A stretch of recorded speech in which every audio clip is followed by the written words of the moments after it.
Eu sou tão grata pela oportunidade de poder compartilhar com vocês as minhas impressões do meu estudo do Vem e Segue-me. Eu vou te contar que a sessão 76 de Doutrina e Convênios, que sessão é esta? Gente, todas as sessões são inspiradíssimas, são maravilhosas, mas esta é uma daquelas que eu diria que deveria ser a nossa sessão de cabeceira. Sabe aquela sessão para ler e reler e aprender e entender a grandiosidade dela?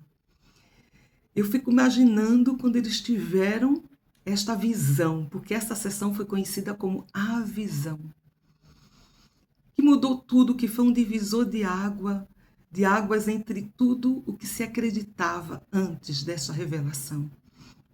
E eu vou explicar a vocês por quê. O que acontece? Joseph e Sidney Rigdon, seus escreventes, estavam voltando de uma conferência. O Senhor determinou para eles que eles deveriam voltar a traduzir, a fazer a tradução da Bíblia. E à medida que eles avançavam nesse projeto, nesse trabalho, eles perceberam que sempre que se referia à salvação do homem, parecia que existiam lacunas. Parece que não estava escrito tudo ali. Era como se algumas coisas, algumas verdades, doutrinas preciosas tivessem sido perdidas ou sido retiradas por homens. Então vamos imaginar uma grande coxa de retalhos, e a gente tem essa grande coxa como um texto, né? E a gente tem ali esse texto, essas coxas costuradinhas, coeso, coerente. Mas vamos supor que você olha essa coxa e tem pedaços faltando. Então foi essa falta que Joseph sentiu, era como se tivessem lacunas, e eles tinham perguntas. Eles estavam analisando as escrituras à medida que traduziam e tentando entender. E é nesse contexto que eles chegam em João 5, 29, e eles leem uma escritura que faz toda a diferença. E os que fizeram o bem sairão para a ressurreição da vida, e os que fizeram o mal para a ressurreição da condenação. Então, isso aí levantou, mas como assim? Vão ressuscitar bons e maus? Porque até então eles tinham aprendido todas as religiões da época e da nossa época, né? Elas pregam, no geral, que existe um céu e um inferno. Os justos vão para o céu e os injustos vão para o inferno. É isso que eu e você aprendemos a vida inteira, quando fazemos parte de uma outra religião. É isso que o mundo, né, por muito tempo ensinou. E aí Joseph e Sidney Rigdon, eles são transfigurados através do Espírito para suportar esta visão, onde eles têm uma visão, gente, magnífica e esclarecedora do plano de salvação. E eu diria que não é só uma visão sobre o plano de salvação, sobre os reinos de glória, é uma visão sobre Cristo, sobre a natureza de Cristo, sobre o nosso Pai Celestial. Eles têm a oportunidade de ver o princípio de tudo, mundos criados. Gente, é algo assim estrondoso. E ao mesmo tempo essa visão esclarece que existem reinos de glória, que todas as pessoas vão alcançar a salvação. Observem que somos salvos através de Cristo. Se professarmos que Ele vive, nós vamos ter a nossa salvação. Eu fiquei pensando que grandioso, porque a gente aprende como esses reinos, como o Pai Celestial ama todos os seus filhos, e como Ele é inclusivo, como Ele não quer que ninguém vá se perder, como Ele deseja que todos nós tenhamos um bom lugar. Então, isso muda tudo, muda tudo. Claro que nós sabemos que a nossa meta primordial é a nossa exaltação. Mas a gente não pode ficar sofrendo porque às vezes um familiar, alguém não aceitou o evangelho, ou alguém está fazendo as coisas que não são bem assim. Mesmo aquele que não guardar os mandamentos, ainda assim eles vão ressuscitar. Ainda assim eles terão um reino de glória, que vai ser muito superior a este mundo que nós vivemos, as paisagens mais lindas que tivermos nesse mundo. Eu fiquei pensando nisso. Eu fiquei pensando nesse Pai Celestial que nos ama, a tal ponto que, como foi dito nas Escrituras, na casa de meu pai há muitas moradas. E claro, porque muitas vezes a gente vai dizer, poxa vida, será que eu estou pronto para esse reino celestial? O que eu preciso fazer para alcançar esse reino celestial? E hoje a gente vai ver um pouco sobre isso, né? Como a gente pode se esforçar para alcançar esse reino celestial. E eu lembrei muito de uma conversa que eu tive com a minha irmã Rosilene, faz uns anos já, essa conversa que eu tive, quando ela me dizia assim, eu acho que eu não vou ser exaltada, eu não vou conseguir chegar lá. E eu dizia para ela, mas por quê? Não, porque eu não sou boa o suficiente, mais ou menos isso. E eu disse para ela, mas todos nós sabemos, não somos? Todos nós temos muitos pontos que melhorar. O que a gente precisa é saber que nós podemos fortalecer nossas fraquezas. Nós podemos nos tornar melhores. Nós podemos aprender a ser melhor. E, desde então, eu sempre tenho pensado na minha irmã. Eu penso no tanto do bem que ela já fez a tantas pessoas, quantas vidas ela já abençoou, inclusive a minha vida. Então, muitas vezes, a gente começa a colocar pensamentos na mente e dizer, não, não vai dar certo, ou eu não vou conseguir, ou é difícil demais, ou eu tenho que ser perfeita. E não é assim. E não é assim. É muito mais aquilo que eu vou me tornando ao longo da vida. O que eu não posso é me tornar pior. Eu preciso progredir e me tornar melhor. E aí eu gostei muito de uma das indicações de leitura, que é esse discurso, sou bom o suficiente, vou conseguir, do Helder Corniche dos 70. Gente, ele conta uma experiência que eu achei magnífica. Ele fala que ele era um jovem médico, recém-formado, e ele entrou na residência de pediatria. E ele estava, né, no início dessa residência, no terceiro mês, ele estava lá no posto de enfermagem, tarde da noite, lamentando o cansaço, caindo de sono e tentando redigir o pedido de internação de um menino de 10 anos com pneumonia. E com um detalhe, ele diz que nunca tinha se sentido tão desanimado na vida, porque ele também nunca tinha tratado um menino de 10 anos com pneumonia. E ele começou a questionar o que estava fazendo ali. Ele sentia que todos os outros que estavam fazendo a residência com ele eram muito melhores que ele, muito mais capazes que ele. E ele se sentia inferior e incapaz, por ainda estar aprendendo. E aí, bem naquele momento, quando ele estava ali fazendo aquele pedido de internação, sem nem saber como proceder, um dos residentes sêniores chegou, colocou a mão no ombro dele e ele me perguntou. Ele perguntou para ele como é que ele estava se saindo. Ele desabafou sobre suas frustrações, sobre seus temores, e ele diz que a resposta daquele residente sênior mudou sua vida. Ele disse-me o quanto os outros residentes sêniores estavam orgulhosos de mim e como achavam que eu seria um excelente médico.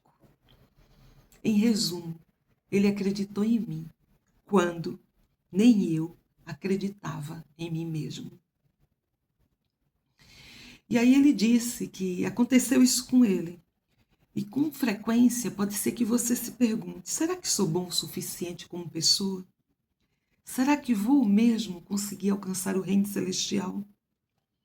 E aí ele diz, evidentemente, não existe isso de ser bom o suficiente. Nenhum de nós poderá conquistar ou merecer a salvação, mas é normal perguntar-nos se somos aceitáveis perante o Senhor, que é como entendo essa pergunta. E ele diz que às vezes a gente pode se sentir desanimado, que às vezes a gente pode dizer está tudo perdido, ou pode achar que não tem volta. Mas ele diz exatamente: talvez sintamos o que eu senti no hospital aquela noite, que eu era um fracasso. Aí ele diz: irmãos e irmãs, paremos de nos comparar a outras pessoas. Quando a gente se compara, a gente se tortura desnecessariamente. Julgamos falsamente o nosso valor pessoal pelas coisas que temos ou que não temos e pela opinião dos outros. E aí ele diz um conselho sábio. Sábio. Se tivermos que nos comparar, nos comparemos o modo como éramos no passado e como somos hoje. E até como queremos ser no futuro.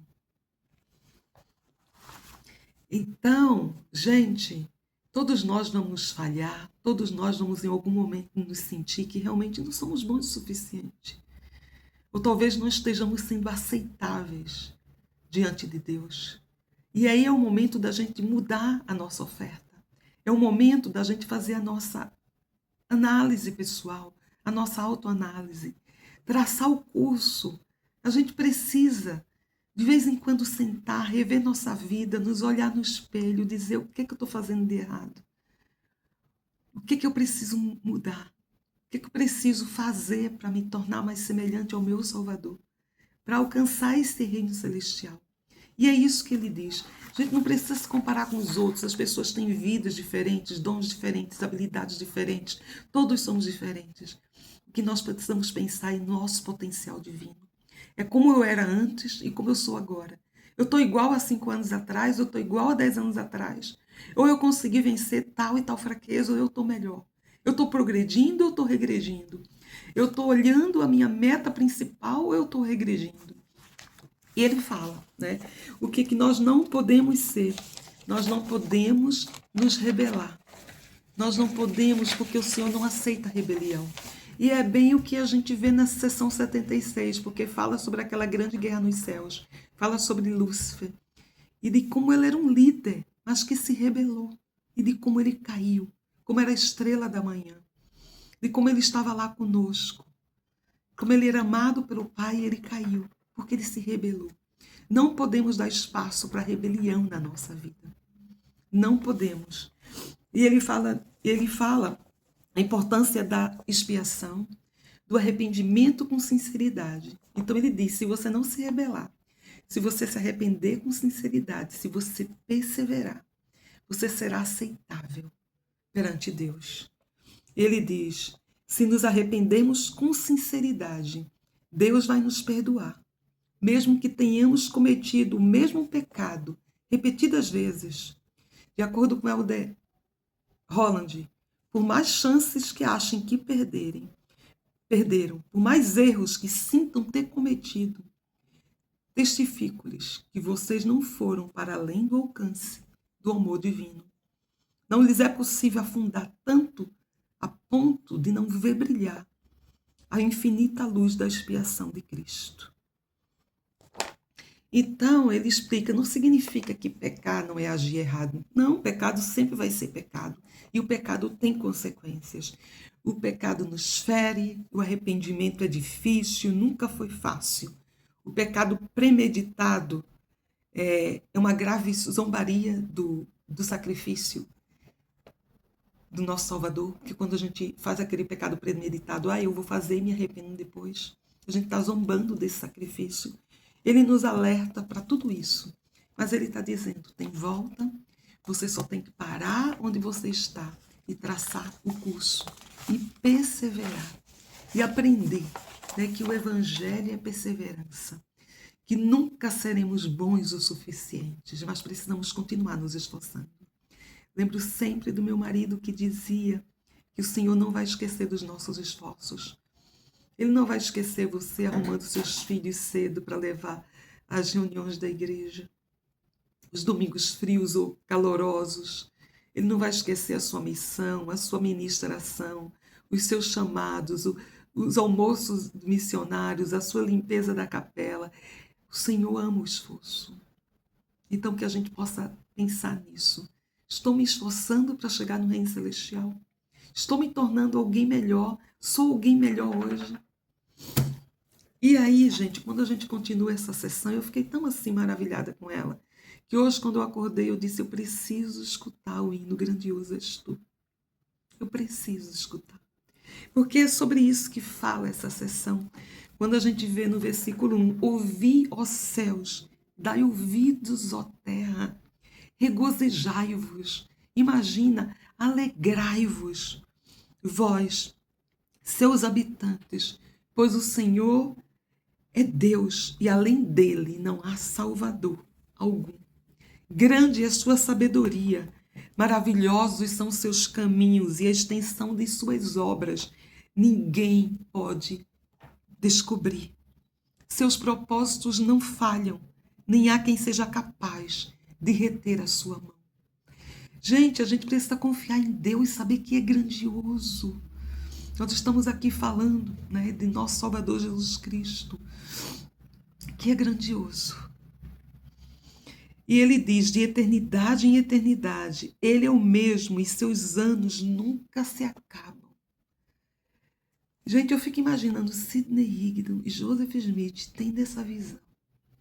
Eles foram transfigurados, eles só conseguiram suportar a glória de Deus e seu Filho pelo Espírito. Né? E diz assim, pois assim diz o Senhor, eu, o Senhor, sou misericordioso e benigno para com aqueles que me temem, e deleito-me em honrar aqueles que me servem em retidão, em verdade, até o fim.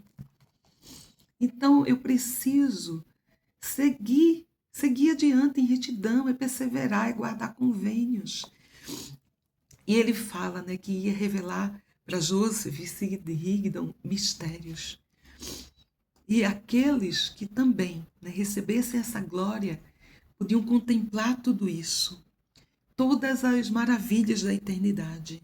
E ele diz, porque pelo meu Espírito eu os iluminarei, pelo meu Espírito darei a vocês a oportunidade de conhecer. Então eles têm uma visão celestial e ele diz, nós, Joseph Júnior e Sidney Rigdon, estando no Espírito e pelo poder do Espírito abriram-se nossos olhos e iluminou-se nosso entendimento, de modo a vermos e compreendermos as coisas de Deus. Ou seja, gente, a importância da gente ler as Escrituras, da gente meditar, da gente pensar sobre elas, de analisar, das revelações que nós podemos receber. E a gente vê que esse era um processo recorrente nas revelações do Doutrina e Convênios. Elas todas surgiram através de dúvidas, de perguntas, muitas vezes de análise das Escrituras. E nesse momento eles puderam ver os céus abertos, e eles têm a visão, e eles precisaram ser transfigurados no Espírito, porque era uma visão celestial. Ele diz aqui em Doutrina e Convênios 76:14, de quem testemunhamos, e o testemunho que prestamos é a plenitude do Evangelho de Jesus Cristo, que é o Filho, o qual vimos, o que conversamos na visão celestial. Veja bem, eles estavam transfigurados pelo Espírito para poder suportar a glória do Pai e do Filho. E eles tiveram, conversaram, viram na visão celestial. Porque o que é celestial, a gente só pode ver pelo Espírito. A gente só pode ver quando a gente passa por essa, vamos dizer assim, essa transformação. Gente, que grandiosidade, que grandiosidade. E ele fala isso, né? Vimos que é o Filho, Cristo que é o Filho. Eles testificam dessa visão e do que viram. E ele diz que eles começaram a ver, né? O Senhor tocou os olhos deles, e ao tocar os olhos eles viram, e eles prestam testemunho. E agora, depois de muitos testemunhos que se prestaram dele, este é o testemunho último de todos que nós damos, que ele vive. Porque o vimos, sim, à direita de Deus, e ouvimos a voz testificando que ele é o unigênito do Pai. Por isso que eu falo que essa sessão não é só sobre o plano de salvação como um todo, né? O antes, o depois, mas é Cristo a peça central, porque Cristo é o plano de salvação, Cristo são os convênios. Então Cristo está no centro de tudo. E aí uma outra indicação de leitura está um discurso também que me fez pensar muito do presidente Oaks, que é intitulado O que Nosso Salvador fez por nós. Ele diz que era um término da reunião de sábado de uma conferência da Estaca, e há muitos anos ele conheceu uma irmã nessa conferência, porque seus amigos haviam convidado para que ela retornasse à igreja. Era um membro menos ativo, mas ela se aproximou do presidente Oaks e disse que, embora seus amigos estivessem fazendo muito esforço para que ela voltasse à igreja, ela estava ali naquela conferência, mas ela não conseguia pensar em nenhum motivo para fazer. Era como se não existissem razões para que ela quisesse voltar à igreja. E para incentivá-la, o presidente Oaks disse: ao pensar em todas as coisas que o Salvador fez por você, não faltam razões para voltar para a igreja, a fim de adorá-lo e servi-lo? Gente, eu fiquei assim pensando, né? Porque, tá bom, quais são os motivos que você volta para a igreja? E quando ele diz o motivo, é Cristo. É tudo que ele fez por você. Será que não faltam razões para isso? E o presidente Oaks diz que ficou surpreso com a resposta, porque ela olhou para ele e disse: o que ele fez por mim? E aí o presidente Oaks diz: o que Cristo fez por nós. Ele fez tudo o que era essencial para a nossa jornada pela mortalidade, rumo ao destino determinado no plano de nosso Pai Celestial. E aí o presidente Oaks fala sobre algumas coisas que nós precisamos ser sempre gratos ao nosso Salvador. Ele fala sobre a expiação, ele fala sobre a ressurreição, ele fala sobre os ensinamentos, ele fala sobre muitas coisas que nós podemos aprender com o Salvador. Gente, que a gente possa pensar diariamente na nossa vida. O que o Salvador fez por mim? Ele fez tudo. Ele fez tudo. A nossa vida está nas mãos dele. É graças a ele, todos nós vamos poder ressuscitar um dia. Seja para a ressurreição, para o reino celestial, seja para o reino terrestrial, seja para o reino celestial, todos vamos ressuscitar um dia. Só serão perdidos aqueles que são os filhos da perdição, que a gente sabe que é algo difícil, porque é aquele que viu o céu aberto, que viu o Salvador e ainda assim está dizendo não vi. É como você ver o sol brilhando e dizer que não existe sol. Então isso não é qualquer pessoa. Nós estamos falando sobre 3 reinos, que a humanidade, a maioria, estará num desses 3 reinos. E que mesmo o 3º reino será muito melhor do que esse mundo maravilhoso em que nós vivemos. Estamos falando de um Deus que nos ama e que pode tudo, e que deu o seu Filho por nós, e que expiou por nossos pecados. E a sua expiação é infinita. Gente, é grandioso demais, é tão grandioso que não dá para a gente expressar tudo o que gostaria. Ele diz que ele veio ao mundo, sim, Jesus, para ser crucificado pelo mundo, para tomar sobre si os pecados do mundo, para santificar o mundo e purificá-lo de toda iniquidade. Então, essa sessão é sobre Cristo, mas também é sobre nós, quando diz no 58, portanto, como está escrito, eles são deuses, sim, os filhos de Deus. Nós somos filhos de Deus. E como filhos de Deus, temos esse potencial divino. Somos esses deuses, como dizem em embrião, de nos tornar um Deus um dia. Porque temos essa centelha divina conosco. Que nós não possamos esquecer isso, que a gente não se contente com a lama, o rastejar entre os porcos, quando a gente é divino, quando a gente é rei, é rainha, quando a gente pode muito mais. E ele diz, esses são os que receberam o testemunho de Jesus, creram em seu nome, foram batizados na semelhança de seu sepultamento, sendo sepultados na água em seu nome. Isto de acordo com o mandamento que o Senhor lhes deu. para que, guardando os mandamentos, fossem lavados e purificados de todos os seus pecados, recebessem o Santo Espírito pela imposição das mãos daquele que é ordenado e selado para esse poder, que vençam pela fé e são selados pelo Espírito Santo da promessa, que o Pai derrama sobre todos os que são justos e fiéis. Estes são os que são a igreja do primogênito. E eu fiquei pensando sobre isso. Eu posso ser membro da Igreja de Jesus Cristo, dos Santos dos Últimos Dias, e não estar entre os membros da Igreja do primogênito? Quem serão esses que estarão na Igreja do primogênito?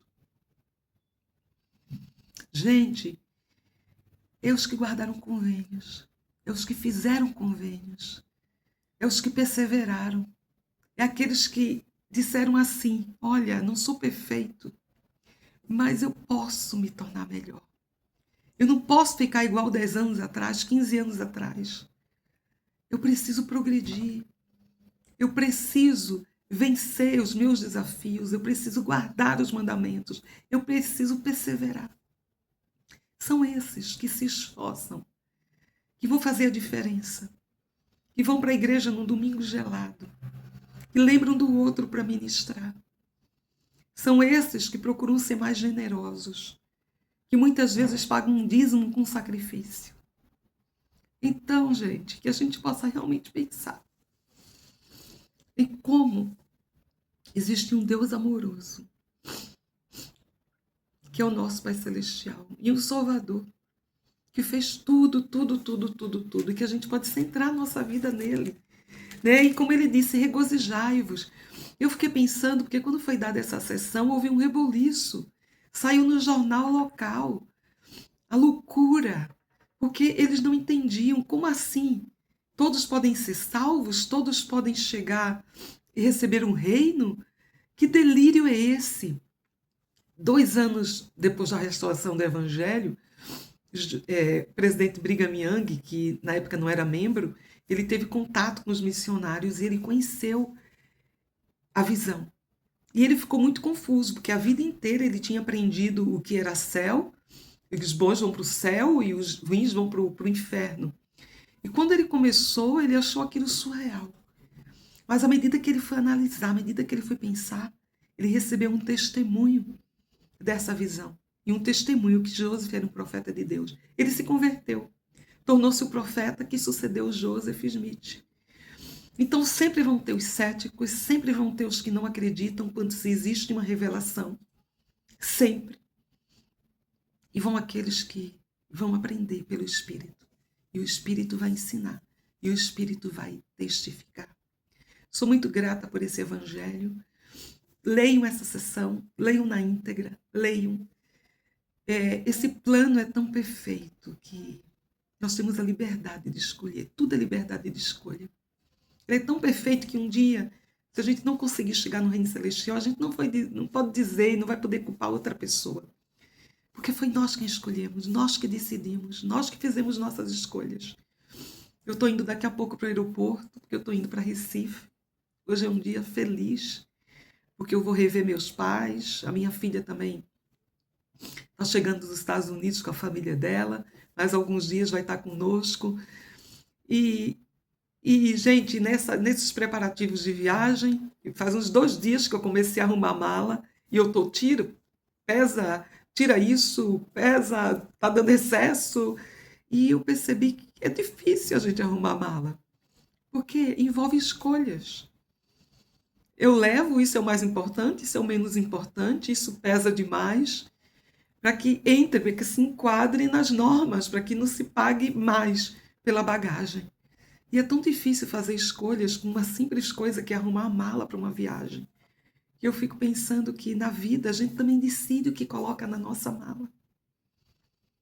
A gente decide, a gente faz as escolhas. Eu coloco isso, eu coloco esse pensamento. Eu coloco, essas fraquezas. Eu posso tirar, eu posso melhorar, eu posso mudar a minha vida. Colocar na mala é uma questão de escolha o que a gente quer, que a gente considera mais importante. A nossa mala, nesse trajeto da vida, também nós colocamos aquilo que consideramos essenciais. Que não nos falte na nossa mala os nossos convênios, a nossa determinação de segui-lo, o nosso desejo de guardar os mandamentos, o nosso esforço de ser melhor, de ajudar os outros. E quando a gente se sentir, eu não estou sendo bom o suficiente, eu não estou sendo aceitável o suficiente, que a gente possa lembrar de tudo que a gente colocou na nossa mala e que a gente possa simplesmente continuar. Esse é um evangelho de esperança, de misericórdia. Essa oportunidade terrena é uma oportunidade única de nos arrependermos a cada dia, de nos tornarmos a cada dia.